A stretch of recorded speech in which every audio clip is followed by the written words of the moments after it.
ମୁଁ ସୂର୍ଯ୍ୟମଣି ପୃଷ୍ଟି। ମୋର ଏକ ରଚିତ କବିତା ଯାମିନୀର ଶେଷ ଜହ୍ନ ମୁଁ ପାଠ କରୁଛି, ଶୁଣନ୍ତୁ।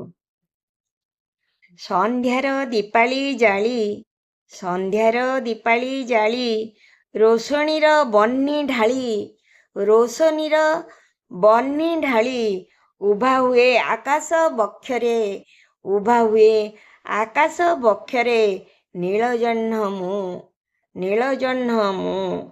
ତନୁ ମନ ଭିଜିଯାଏ, ତନୁ ମନ ଭିଜିଯାଏ, ନୀଳ ଜ୍ୟୋତ୍ସ୍ନା ଆଲୋକରେ, ନୀଳ ଜ୍ୟୋତ୍ସ୍ନା ଆଲୋକରେ।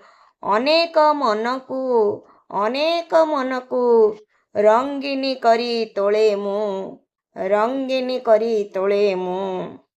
ଜ୍ୟୋତ୍ସ୍ନାର ମିଠା ବାସ୍ନାରେ, ଜ୍ୟୋତ୍ସ୍ନାର ମିଠା ବାସ୍ନାରେ, ପାଗଳ ପରାଏ ହୁଏ ରାତ୍ରି, ପାଗଳ ପରାଏ ହୁଏ ରାତ୍ରି।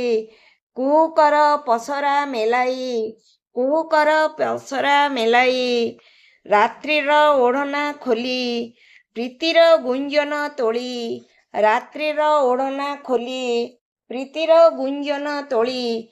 ନୀଳ ନୟନେ କୁହୁକ ଭରି, ନୀଳ ନୟନେ କୁହୁକ ଭରି, ଉଭା ହୁଏ ଷୋଡ଼ଶୀ ରୂପରେ, ଉଭା ହୁଏ ଷୋଡ଼ଶୀ ରୂପରେ, ପୂର୍ଣ୍ଣ ଜହ୍ନ ମୁଁ, ପୂର୍ଣ୍ଣ ଜହ୍ନ ମୁଁ।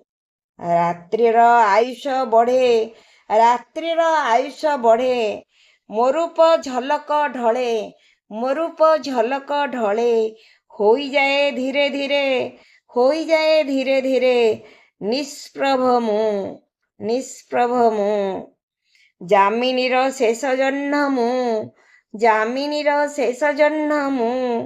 ଆକାଶର ନୀଳ ବକ୍ଷେ, ଆକାଶର ନୀଳ ବକ୍ଷେ, ଉଷାର ସ୍ୱର୍ଣ୍ଣାଭ ଲୋକେ, ଉଷାର ସ୍ୱର୍ଣ୍ଣାଭ ଲୋକେ। ଦୂର ଦିଗନ୍ତର ଶେଷେ, ଦୂର ଦିଗନ୍ତର ଶେଷେ, ହଜିଯାଏ, ହଜିଯାଏ ଧୀରେ ଧୀରେ ମୁଁ, ହଜିଯାଏ ଧୀରେ ଧୀରେ ମୁଁ। ନମସ୍କାର।